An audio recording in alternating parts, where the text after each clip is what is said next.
Bismillahirrahmanirrahim. Assalamualaikum warahmatullahi wabarakatuh. Perkenalkan, saya Teguh Santoso, CGP Angkatan 7 dari SMK Negeri 1 Dukuh di Kabupaten Tegal, dengan fasilitator Ibu Elis Salatun Qadariyah dan pengajar praktek Bapak Rifki Triawan. Perkenalkan, pada kesempatan yang berbahagia ini, saya menayangkan untuk video pada tugas demonstrasi kontekstual modul 3.1, itu tentang wawancara dengan kepala sekolah terkait untuk pengambilan keputusan berbasis nilai-nilai kebajikan universal sebagai pemimpin. Adapun interview ataupun wawancara yang pertama adalah dengan Kepala SMA Negeri 1 Duturi Kabupaten Tegal, yaitu Ibu Dr. Anda Amarsiti MM.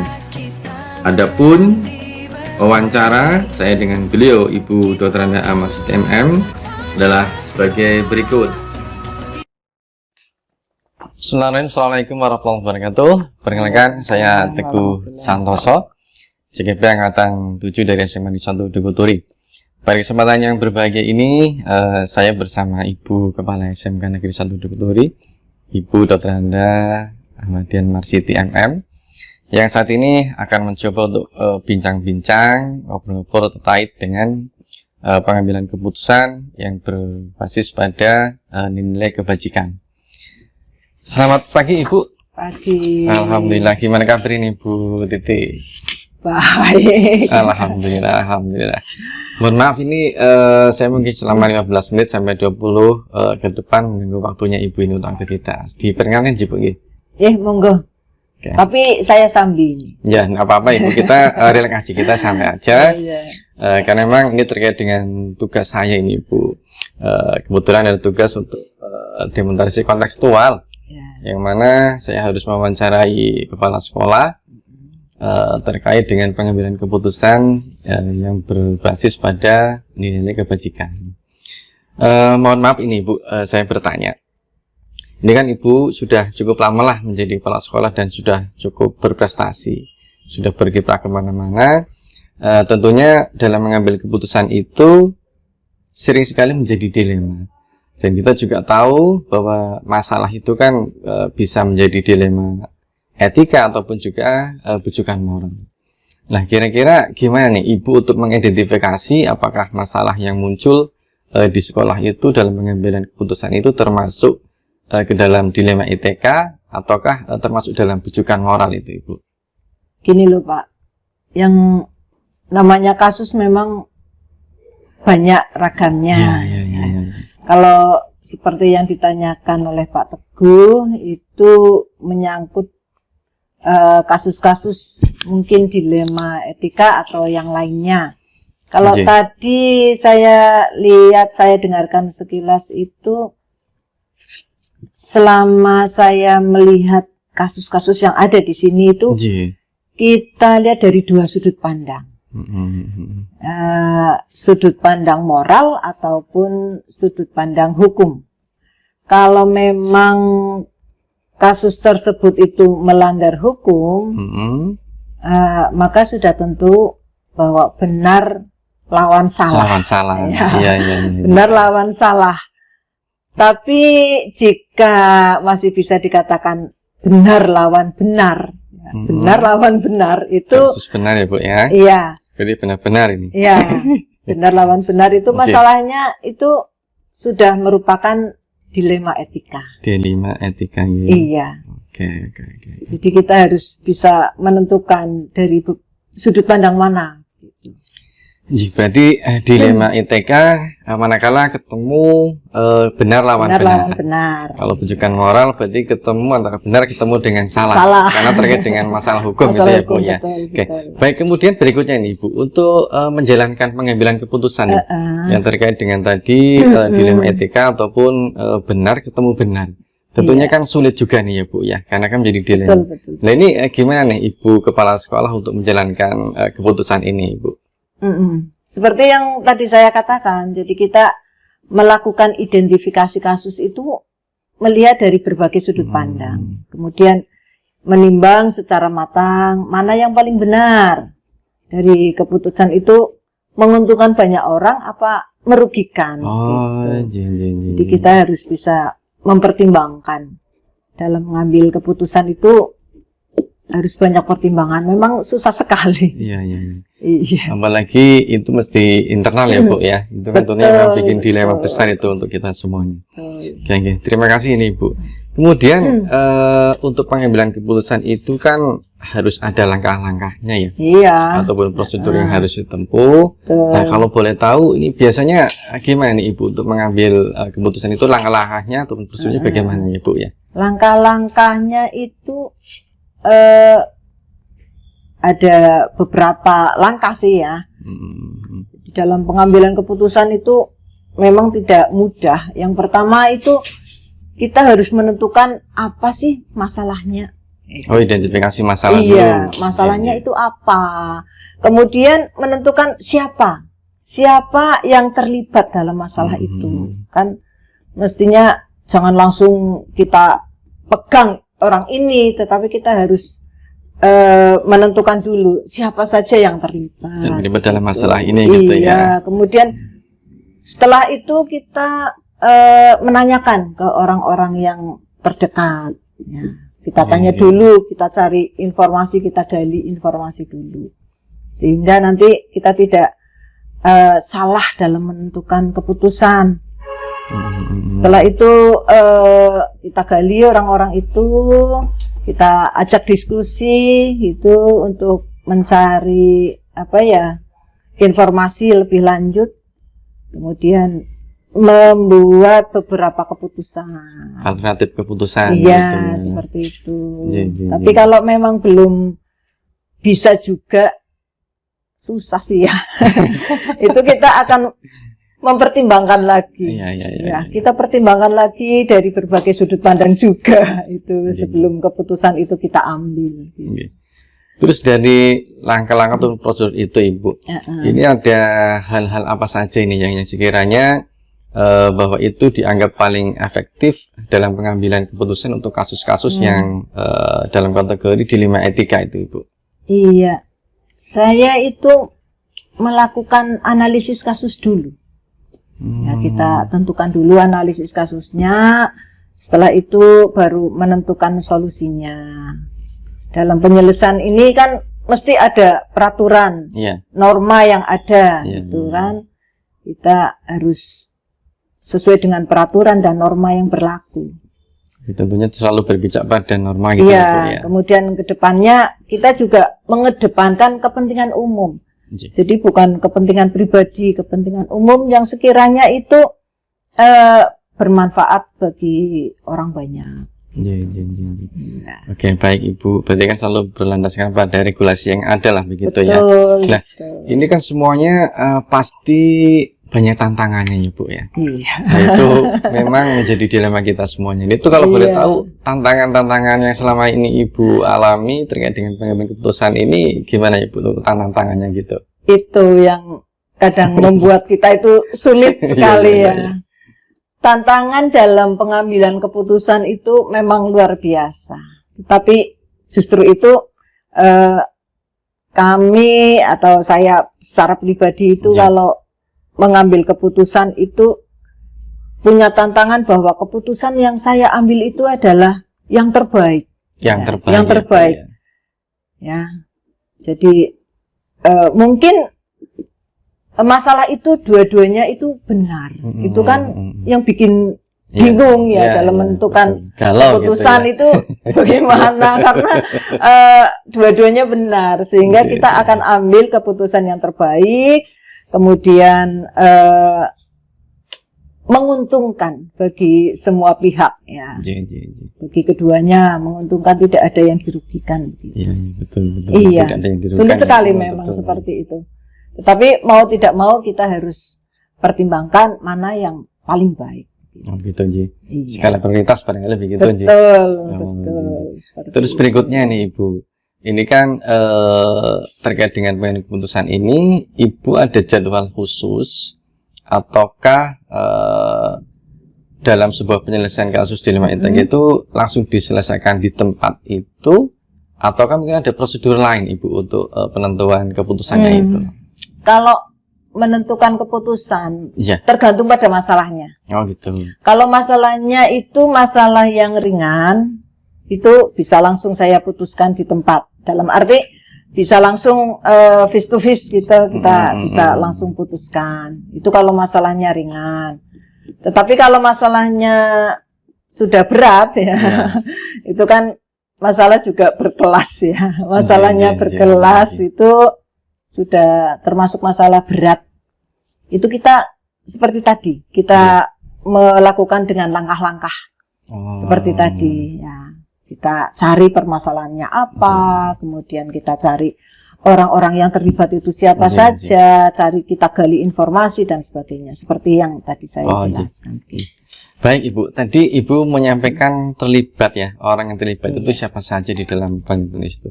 Makanya saya pengen tahu lebih detail nih Ibu.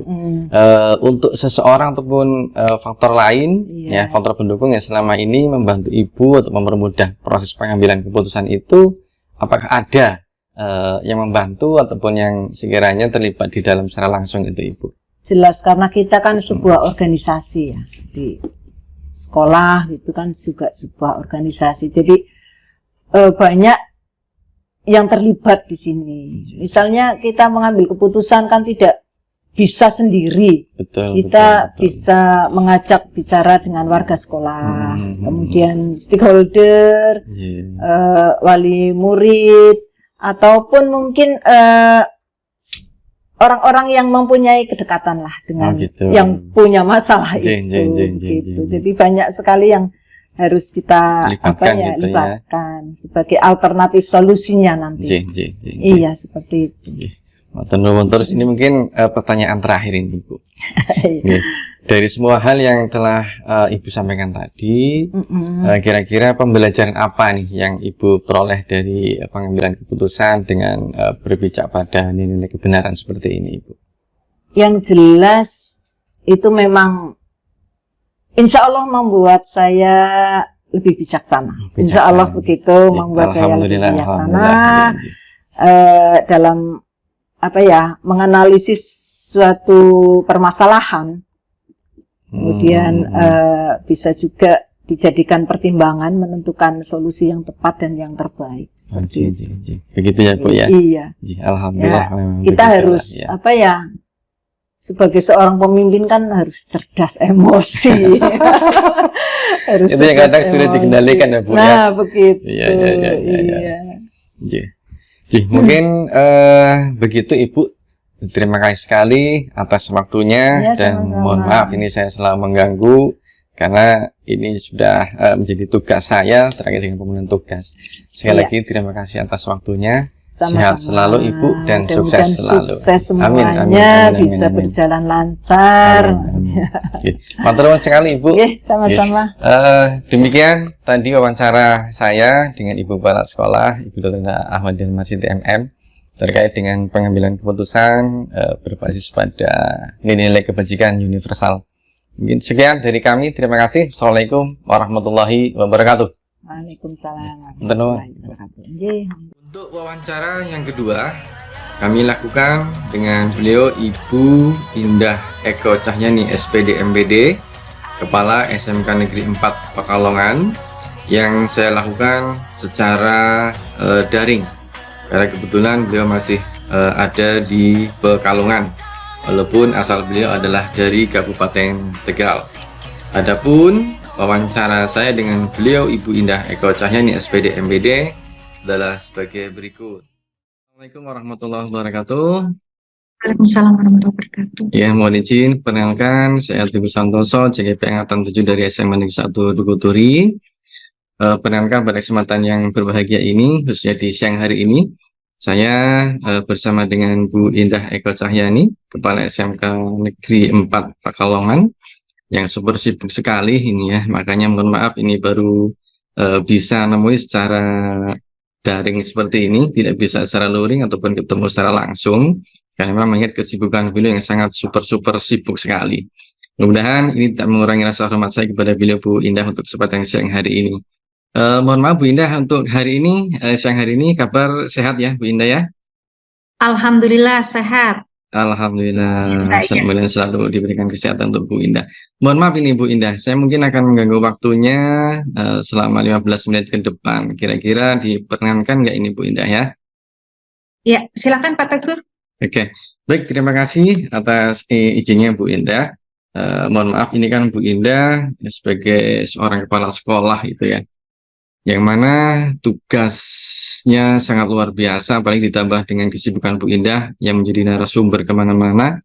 Jangankan di tingkat ini ya provinsi, sudah lintas provinsi nih kayaknya, makanya kan begitu sibuk sekali gitu ya. Sementara di sekolah juga Bu Indah sebagai pucuk pimpinan selaku kepala sekolah kan tentunya dituntut untuk bisa mengambil keputusan yang sifatnya adalah segera, dan itu keputusan-keputusan ini harus selalu berpijak pada nilai-nilai kebenaran. Nah, ini terkait dengan materi kita, obrolan kita siang hari ini, bahwa kita untuk kasus-kasus ataupun masalah yang ada di sekolah itu kan bisa dikategorikan dalam dua kategori gitu ya. Ada istilah dilema etika, yang mana itu adalah nilai kebenaran bertemu dengan kebenaran juga. Kemudian juga ada bujukan moral, di mana nilai kebenaran itu bertemu dengan nilai yang salah, karena memang ini terkait dengan masalah hukum, sehingga itu termasuk dalam kategori bujukan moral. Nah, ini Bu Indah selaku kepala sekolah untuk mengidentifikasi kasus-kasus yang ada di sekolah Bu Indah pimpin ini, mana yang termasuk kategori dilema etika dan mana yang termasuk bujukan moral. Itu gimana nih caranya untuk Bu Indah mengidentifikasi kasus-kasus yang ada di sekolah Bu Indah ini, Bu Indah? Iya, terima kasih Pak Teguh. Memang kasus-kasus bukan hanya di sekolah saya ya, di SMK 4 Pekalongan, memang secara umum kasus-kasus yang terjadi di sekolah itu banyak ya, banyak macamnya dan banyak mungkin dan kasus itu tidak hanya oleh siswa sendiri, tetapi mungkin Bapak Ibu guru ataupun tenaga pendidikan lainnya, itu ya. Jadi saya ambilkan contoh itu tentang kasus mungkin ini kasus secara umum, yaitu kasus kedisiplinan siswa yang terlambat, kemudian tidak mengenakan seragam atau mengenakan seragam yang sudah diatur oleh sekolah. Itu. Ya, atau mungkin tentang tentang keperkelahian remaja antar sekolah seperti itu. Oh gitu. Di sekolah Bu Indah ada yang ini perkelahian gitu antar siswa begitu? Kalau perkelahian ini sejauh ini belum sih, alhamdulillah selama saya menjadi kepala sekolah. Oh, ada nih kemarin ada satu siswa kami yang terlibat gitu. Ada satu siswa kami yang terlibat itu dengan alasan memang solidaritas sama teman gitu. Ya. Tapi secara umum itu tentang kedisiplinan siswa yang tidak gitu, pernah. Iya, seperti itu. Nah, nanti untuk mengidentifikasi, katakanlah untuk menggolongkan ya, ini kasus ini termasuk dilema etika, ini termasuk bujukan moral, itu gimana ini Bu Indah, langkah-langkahnya Bu Indah? Iya, jadi untuk membedakan kasus ini, apakah kasus ini dilema etika atau bujukan moral, saya harus menyelidiki dulu nih, saya harus mencari informasi ini apakah valid atau tidak, sumbernya dari mana, siapa yang memberikan informasi itu. Ya, kemudian setelah informasi itu kita dapatkan, kita analisis, nilai kebenarannya, ya, nilai kebenarannya. Kemudian setelah itu kita analisis, kita mencari solusi. Mungkin untuk mencari solusi tidak hanya satu solusi, tapi ada beberapa solusi. Nah, setelah beberapa solusi ini ada, kemudian kita evaluasi. Kita evaluasi. Setelah dievaluasi, tidak hanya evaluasi, kita juga refleksi, ya. Kita juga refleksi apakah memang dengan solusi yang kita tawarkan tadi, apakah sudah sesuai dengan nilai-nilai yang ada atau tidak, seperti itu Pak Teguh. Jadi terima kasih sekali nih Bu Indah, luar biasa ini Bu Indah ya.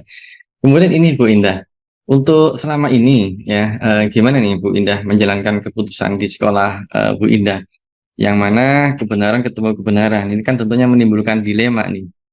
Menjalankan keputusannya gimana nih, Bu Indah ya? Iya. Jadi ketika saya mengambil keputusan memang walaupun keputusan oleh saya ya, tetapi saya tidak semata-mata saya memutuskan sendiri. Saya bersama tim itu melalui tadi tahapan-tahapan tadi dari kita mencari informasi, menganalisis, kemudian memberikan beberapa alternatif solusi, ya. Itu saya bersama tim, terutama di manajemen, entah itu kasus apapun, saya bicarakan di tim manajemen, ya. Di samping tim manajemen, ketika memang kita membutuhkan dari pihak ketiga atau pihak dari luar ya, contoh pengawas ataupun komite, jadi tidak menutup kemungkinan saya minta masukan dari pengawas ataupun komite ataupun bahkan mungkin masyarakat, seperti itu Pak. Jadi kita dalam menjalankan keputusan ada langkah-langkahnya itu, kita melibatkan tim pengawas dan komite. Oke. Kemudian ini Bu Indah, dari sekian langkah-langkah itu ya, selama Bu Indah mengambil keputusan itu, yang dianggap nih, yang dipandang paling efektif untuk pengambilan keputusan pada kasus-kasus dilema etika itu apa ini Bu Indah ya? Kalau paling efektif ya, efektif itu ya memang ketika kita mencari solusi bersama, kemudian dengan cara cepat ya tentunya ya, dengan cara cepat, yaitu dengan tim tadi. Jadi kita dari solusi ini nanti kita tidak hanya solusi kemudian kita memberikan, ini ada dua solusi, mana nih yang setuju solusi A, mana nih yang setuju solusi B, seperti itu ya enggak. Jadi contoh ketika kita menerapkan kedisiplinan kepada anak ya, anak. Ada beberapa yang menyetujui bahwa ketika anak terlambat atau tidak disiplin maka anak harus dihukum. Dan saya tidak bisa membenarkan saat itu atau tidak bisa menyalahkan saat itu. Jadi saya menanyakan, jadi apa nih alasannya kenapa anak harus dihukum? Alasannya memang karena untuk membina karakter, membentuk karakter siswa untuk menyiapkan di dunia industri atau dunia kerja. Dan beberapa memang menyampaikan ada data-data. Ini loh Bu, data anak dulu yang pernah tidak disiplin, kemudian dengan hukuman akhirnya menjadi sukses gitu loh. Dan saya anggap itu benar. Kemudian ada beberapa yang tidak setuju karena dengan hukuman itu bersifat sementara. Bersifat sementara, mungkin patuh saat itu ya, ketika ada gurunya atau ketika berada di sekolah, tetapi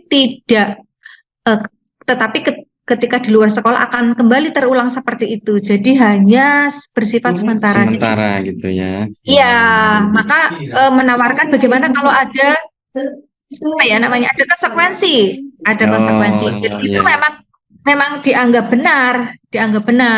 Kemudian dari satu benar dan satu benar memang kita harus memutuskan salah satu. Salah satu. Dan itu memang tidak mudah. Kita harus menyampaikan kedua belah pihak ini menyampaikan ini benar. Memang tidak mudah Pak. Jadi kita butuh butuh masukan dari pengawas. Kemarin sempat saya mengundang dari Ibu Kepala Dinas juga pernah. Jadi pernah memberikan apa nih yang pandangan-pandangan atau pengetahuan baru tentang bagaimana cara mendisiplinkan anak itu. Untuk konsultasi lah gitu ya, barangkali begitu ya. Iya betul. Dan akhirnya bisa ada sesuatu pencerahan sehingga saya yakin memutuskan itu sebagai suatu kebenaran. Gitu. Ya, terima kasih sekali nih Bu Indah. Kemudian tentunya ya, ini kan dalam pengambilan keputusan, karena kan kita untuk menentukan keputusan ini kan melibatkan artinya untuk kepentingan orang banyak kan begitu ya, untuk warga sekolah lah, mungkin untuk kapasitas lebih besar. Nah, ini kan tentunya ada tantangan-tantangan ini Bu Indah. Untuk tantangan-tantangan yang Bu Indah temui dalam pengambilan keputusan ini, apa nih Bu Indah yang menantang gitu untuk Bu Indah itu gimana? Tantangannya apa gitu? Kalau tantangan itu ada tantangan dari internal ya, dari saya sendiri Mas. Dari saya sendiri, ada lagi mungkin dari tantangan dari luar ya, ketika saya memberikan atau mengambil keputusan tertentu itu, tantangan dari saya apakah memang keputusan yang saya ambil itu benar. Itu yang akhirnya jadi evaluasi dan refleksi bagi saya. Kemudian kalau yang eksternal mungkin apa ya namanya, kaitannya dengan masyarakat ataupun Bapak Ibu guru, apakah yang diputuskan itu kemudian memang memuaskan semua pihak atau tidak. Akhirnya bisa diterima begitu ya. Iya, betul, bisa diterima atau tidak, karena memang tidak mudah ketika kita memutuskan sesuatu dan harus diterima oleh semua, itu tidak mudah. Itu tantangannya itu. Iya. Kemudian berikutnya ini Bu Indah ya, untuk menentukan keputusan nih, ini untuk Bu Indah sendiri apakah memang sudah terjadwal, artinya memang sudah rutin terjadwal, ataukah memang penyelesaian itu adalah dilakukan pada saat itu juga manakala ada kasus muncul, atau mungkin ada teknik lain nih untuk ada prosedur lain untuk menjalankan ataupun mengambil keputusan terkait dengan dilema etika ini Bu Indah? Iya, kaitannya dengan penyelesaian kasus ini, untuk waktu memang kita lihat kasusnya ya. Memang kalau saat itu memang harus selesai ya, maka kita harus koordinasi dengan tim manajemen untuk memutuskan segera kasus itu. Ya, kalaupun memang memang bisa, bukan ditunda karena memang kepentingannya kasus itu kan berarti harus skala prioritas gitu. Ya, betul, skala prioritas mana nih yang harus diselesaikan. Misalnya ada siswa tawuran, kemudian ada siswa yang tidak disiplin, atau siswa bolos seperti itu. Nah kan kita harus tahu dulu nih mana yang harus diutamakan terlebih dahulu, seperti itu. Jadi kalau secara jadwal sih tergantung kasus. Kemudian kalau secara sebulan sekali atau bisa 2 minggu sekali, itu kita tentang kedisiplinan siswa. Oh gitu ya, untuk evaluasi terus gitu ya Bu Indah ya. Betul. Oh iya. Nah ini dalam pengambilan keputusan untuk terkait dengan dilema etika ini nih, tentunya kan Bu Indah nggak sendirian gitu ya, barangkali adakah untuk orang lain ataupun seseorang ataupun faktor-faktor lain yang mendukung untuk atau membantu Bu Indah untuk mempermudah dalam pengambilan keputusan ini Bu Indah? Iya, kalau faktor-faktor yang membantu jelas ada ya. Faktor-faktor yang membantu, terutama faktor-faktor yang dari luar itu. Jadi ketika kita memutuskan sesuatu yang agak sulit, jadi memang kita butuh bantuan dari pihak lain. Contoh misalkan dari pengawas ataupun dari Kacabdin atau komite gitu. Jadi pasti ada faktor-faktor dari luar. Kalau dari dalam sendiri, dari saya ya berarti saya harus meyakinkan diri saya bahwa keputusan yang saya ambil itu saya yakin benar. Itu penting bagi saya. Itu penting bagi saya. Jadi jangan sampai ragu ketika memutuskan sesuatu. Oh gitu ya. Berarti harus yakin gitu ya bahwa keputusan yang Bu Indah itu benar dan bisa diterima lah gitu ya. Iya. Okay. Ini mungkin pertanyaan terakhir nih Bu Indah. Dari semua hal yang Bu Indah sampaikan terkait dengan teknik ataupun pengambilan keputusan dilema etika yang berbasis pada nilai kebenaran, pembelajaran apa nih yang bisa diambil Bu Indah ini dari pengalaman ataupun pengambilan keputusan dilema etika ini Bu Indah? Iya. Pembelajaran yang saya ambil dari pengambilan keputusan ini tentunya memang tidak terlepas dari koordinasi ya. Jadi saya harus koordinasi, kemudian berkolaborasi, dan yang penting adalah refleksi dan evaluasi. Jadi itu menurut saya yang penting pembelajaran ketika kita memutuskan mengambil keputusan dilema etika. Itu untuk iya, betul. Untuk selalu meningkatkan koordinasi, kolaborasi, dan mungkin refleksi lah perlu juga untuk biar untuk kebaikan semuanya begitu ya Bu Indah ya. Betul. Luar biasa ini Bu Indah, memang sosok kepala sekolah yang jadi idola ini saya kira ya. Makanya begitu luar biasa kesibukannya.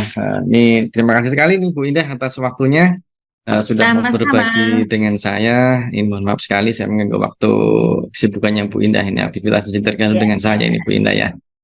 Iya, sukses Pak Teguh, sukses. Sami-sami. Semoga Mungkin. segera Oke. Terima kasih Bu Indah. Mudah-mudahan Bu Indah selalu sehat selalu gitu ya. Amin. Oke, terima kasih Bu Indah. Selamat menjalankan aktivitas kembali. Terima kasih. Wassalamualaikum warahmatullahi wabarakatuh. Waalaikumsalam warahmatullahi wabarakatuh. Dan berikut kami sampaikan untuk refleksi hasil wawancara dengan kepala sekolah terkait penerapan proses pengambilan keputusan berdasarkan nilai kebajikan universal.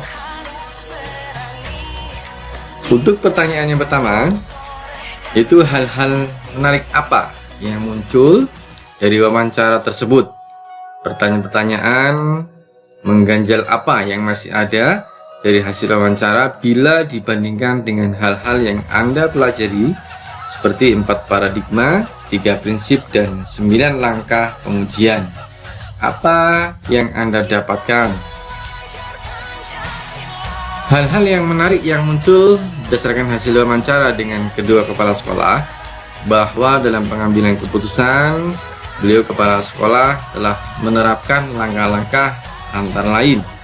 Yang pertama adalah mengidentifikasi permasalahan dan mengambil keputusan dengan berdiskusi dengan warga sekolah ataupun stakeholder dan juga melibatkan wali murid.